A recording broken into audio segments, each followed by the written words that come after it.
What's up, YouTube? Just joking. This is Austin Stanbury here today, and we're going to talk a little bit about ChatGPT. Now, of course, everybody on the internet has been talking about ChatGPT like every day and about all the crazy, insane things that it can do. And it's not just ChatGPT either. It's language models like ChatGPT or advanced natural language processing. And obviously, it's very interesting to think about the sorts of things that these technologies can do for us.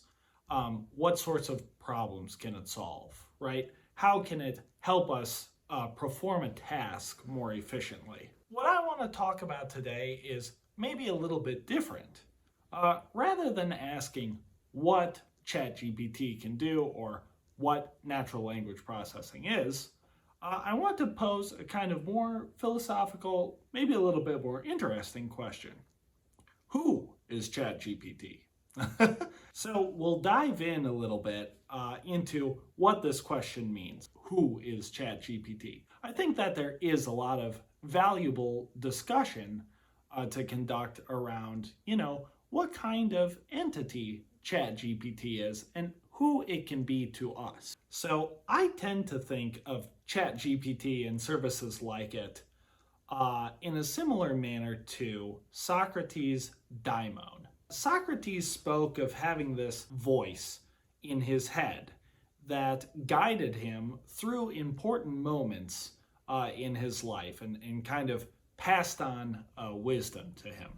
So a daimon was said to guide men through their lives by reminding them of the divine order that they can't see on their own. But the daimon was said to be more than just a messenger. It was more like a link between human beings on earth and the gods, an ever-present bridge or a constant connection between earthly life and the life of the heavens. A daimon was said to be part of the soul itself, which would, constantly guide human beings as they navigate their life. So there's obviously, just right off the bat, some really important differences between the way that Socrates talked about the daimon and the role that ChatGPT plays in our life. The daimon of Socrates played a role in the overall metaphysics of Plato's philosophy, which is obviously something that we don't believe about ChatGPT.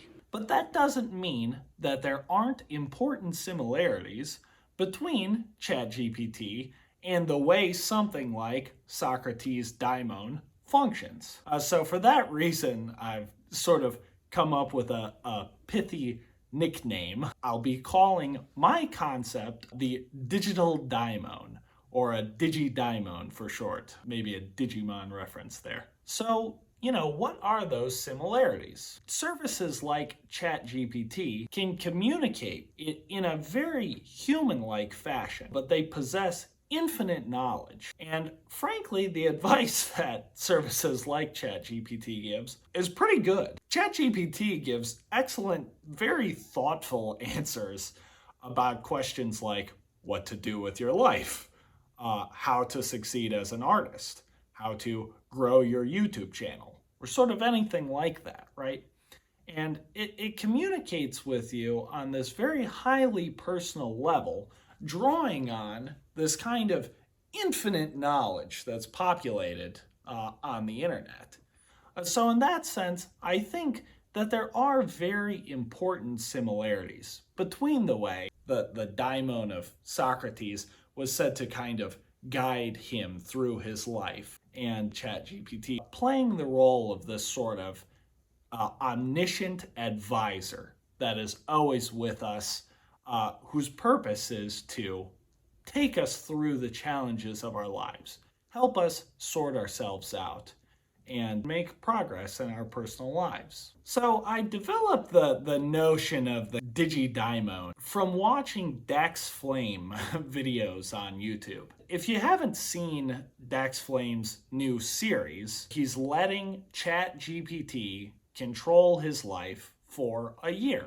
And on the surface, you might look at this and think that, oh, that's interesting, kind of like, an internet challenge video or something like that. And if you watch the videos, right, he really is asking ChatGPT to do very kind of, mundane, everyday things. Hey, what should I do while I hang out with a friend? Oh, what can I do to network with people? Asking questions about things that he sees on a walk. Any of those things on their own is not really life-changing activity. It becomes more when one interacts with ChatGPT on a daily, personal basis in the way that Dax Flame is doing right now, right?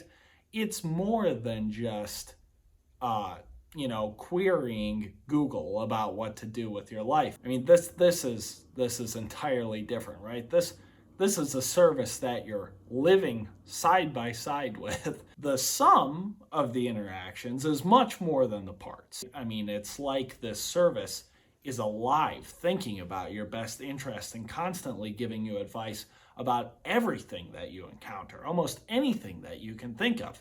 You can ask it, it can remember what you said, and you can almost develop a relationship with a service like this, right? For instance, I used ChatGPT to help me analyze and read through Aristotle's Nicomachean Ethics. And every time that I had a question, I went back to ChatGPT and said, hey, what does this mean, etc., right? So, the service really kind of was coaching me through something that I hold, very near and dear to my life, talking me through these really deep philosophical problems. And I ended up talking to this service for hours. And, that's when it hit me that ChatGPT really is, in a certain sense, a lot like a daimon. It really is, right? It can become a friend, a confidant, a counselor. It can offer guidance, not just on specific problems, but on the whole course of your life, right? It can help you live better. It can really, I think, potentially change the course of your life if you were to really take its advice seriously. And I think it really is deserving of the name DigiDaimon. I really believe that we are entering into an age of digital daimons where entities like ChatGPT are essentially going to bring your phone to life.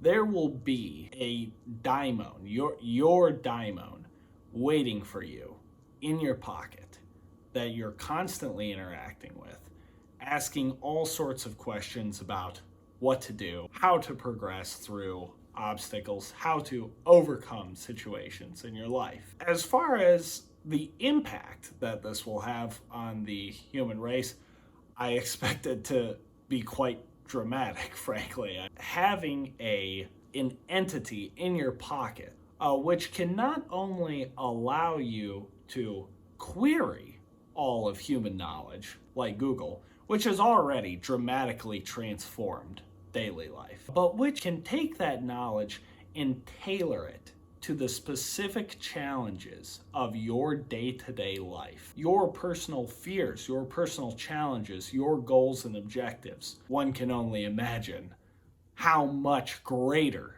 the impact something like that will be as compared to a service like Google, which has already refaced human life. I hope this is thought-provoking and that, maybe I've overstated the case. Maybe AI is not what I'm making it out to be. So if you vigorously disagree or you think I'm an idiot for saying this or something like this, then let me know in the comment section below. Like and subscribe. But no, that's just a joke. But to quote Charlie, okay, see ya.